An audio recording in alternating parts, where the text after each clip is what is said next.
And we were told, just because of customs and things, that the passengers have to be with their bags, because how do we know that there's nothing in the bag that's not meant to be there? So I know that definitely we asked the question if there was a workaround, but we were told that there wasn't. And you can understand why, because it's the rules. This Saturday is expected to be one of the busiest days ever. Ahora cuando bajemos pueden recoger las maletas acá abajo, al costado. Tengan mucho cuidado con la calle, por favor, porque los autobuses son los que partían ahí. In addition to the cruise ship passengers, the airport is running its normal scheduled service and several additional chartered flights. So in an effort to relieve congestion, senior management, including Chief Executive Gordon Dewar and Chief Operations Officer David Wilson, have volunteered to help out. Gordon Dewar and I decided to come in and give the duty teams a bit of a hand. It's good to do a bit of a, shall we say, undercover boss type thing, although everybody knows who we are. Excuse me. We knew it was going to be really busy. And like what happens every day at an airport, something will go wrong.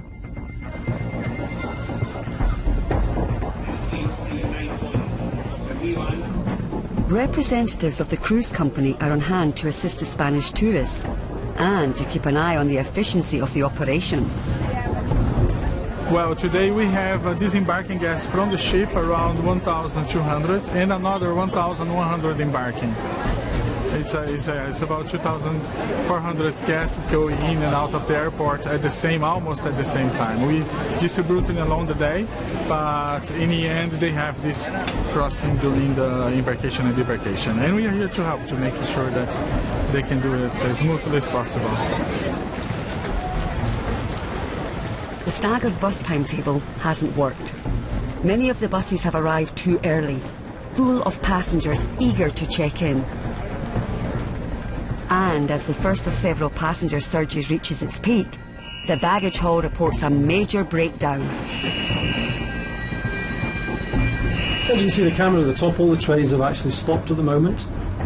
What's happened is the whole of Sauterey has got a fault on it, so that shuts down completely. Basically the whole of that side of the building and all these chutes here have been taken out, and we're working on these chutes here. So everybody that worked here has now moved across to here, and all the lines are working through these ones, so all the ones we're working for is here. During the last week, the baggage hall has experienced several similar malfunctions, bringing parts of the complex machinery to a grinding halt. A visual inspection is underway in an attempt to find the source of the problem. Back in the terminal building, Lorna, the duty manager, has been alerted to an additional check-in fault.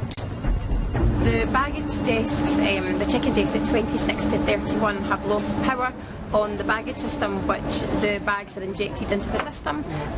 So just now the girls are checking the flights in and the bags are coming down here. This is outside baggage, where the bags can also be screened as our contingency, and they go straight into the baggage hall that way. It's a lot more lifting for us as we're having to physically put the bags on and take the bags off the belt. So we're getting busy just now, so it's kind of touch and go. I think altogether on that day we had lost about 13 check-in desks, and when you've only got 46 of them and it's from one side of the hall that you're busy, it's a lot to lose at the one time. It means a lot of lifting and a lot of manual handling when we go into contingency. So days like that are a bit of a nightmare. Never a dull moment at the airport. Cheers now. Sticking on the jeans and t-shirt and lugging bags about the place, it just gives you a more broader view of what goes on a daily basis. You're welcome. Bye. The engineers think they might be one step closer to finding the fault. One of the 150 electrical pickups might be damaged. That's the bus bar there. You can see an orange arm going past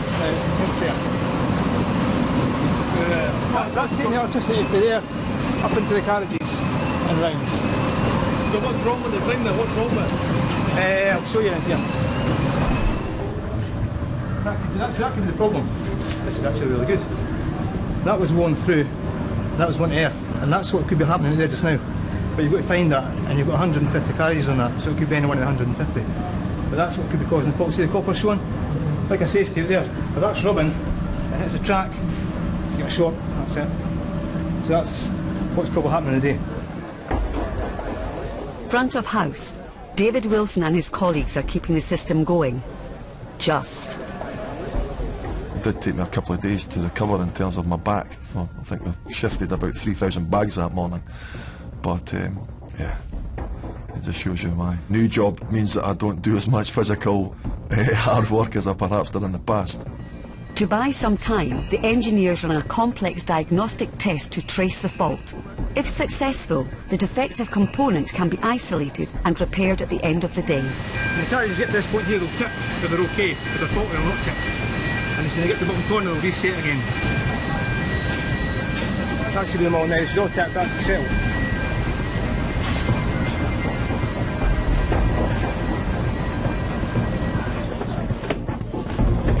There you go.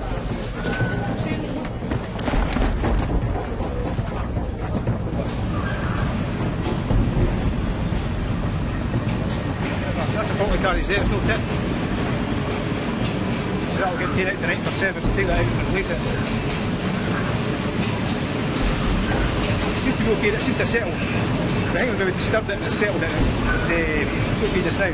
But next year we'll get it, once the system's shut down, we get a good check over. That's everything sort of going through fine. Okay, I'll keep you informed any further happenings, okay? Okay, thank you. Bye. Yes, that's us back up and running. Okay, I'll go around and do the cruise ships. I think we might still use this for flight closure, so the flights that are just due to close just now to get the bags through, because if the bag is caught in the system, it might not make it down to the dolly to get onto the aircraft in time, and then passengers don't get their bags. So I'm just going to phone them and tell them that we'll still use this, and then we know that there's less chance of the bags missing the aircraft. So. Never dull, eh? Oh, fun. Yeah, days like this we like, because it passes really quickly. You get sore feet though, but it passes quickly. As the baggage system slowly returns to normal working speed, the passengers keep coming, leaving the cruise ship tour operators exasperated. Well, it's going kind of busy because we're supposed to have more queues on the more open boxes for the check-in, and actually we can't because of the other airlines, and but they definitely need more space. For example, if we have 2 cruise lines here, they're definitely not prepared. So the solution will be open more boxes for the check-in, so they can be checked in faster and easier. And also make sure that the space of the airport should be a little bit further down, so they have more space actually to be on the lines. The chaos has resulted in a huge backlog, but help is at hand. Gordon Dewar, the chief executive, has opted for a slightly less manual task, assisting passengers with the new automated self-check-in system. But he needs a bit of help himself, just to get started. Mine was doing the same as well. Take it back off and just let it reset. I don't know what's wrong with him. I could tell that he was starting to get a little bit uncomfortable because he kept trying to get my attention, saying, Lorna. But I was wary that I was also helping the passengers. So if I had stopped doing what I was doing to help Gordon and his passenger, I wouldn't have then been helping the passenger that I was assisting. So I was trying to keep doing what I was doing and also figure out what was going on with his kiosk. And that day the kiosks were being temperamental. I mean, I had it a couple of times when they would just stop working, and I just tried to make light heart of it and make a joke with the passenger.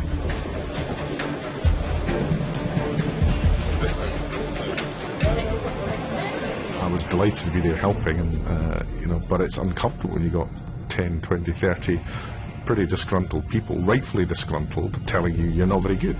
And I don't think anybody enjoyed that experience. And coupled with the fact that I was having trouble peeling the sticky labels because I'm not very good at this sort of stuff, was kind of an uncomfortable experience. But in a sense, it was probably one of the best lessons I've had this year, just about how close we were to the limits on our check-in process. Sure, thank you. Fully up-front seats that are available, which are there. The check-in is on the brink of meltdown, with staff pushing the technology and machinery beyond the design limits. When you go on board, you can quickly and in 30-degree summer heat, the boss is doing his best to keep us cool. For 2.5 hours, the airport struggles to cope with surge after surge of passengers. Everyone is working flat out until the last large batch of travellers are directed through to the security hall. Okay folks, just come on down, plenty more gates. Today, there's been issues with the baggage, I believe, downstairs. So we've been getting them nice and steady, and then suddenly you get a big surge like this. So they're not very well prepped for security. English is not the best, and they don't understand the e-readers. You get people scanning passports, baggage labels, labels off their clothes. Where it says face down, we've even had people put their faces against the reader. So it's great fun.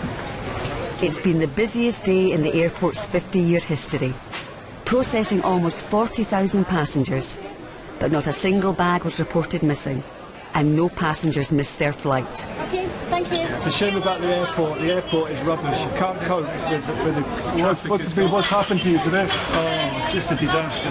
Standing in a queue for 2 3/4 hours. One person on check-in to start with. Just, it needs to be bigger or improved. Thank you. See you anyway. Cheers.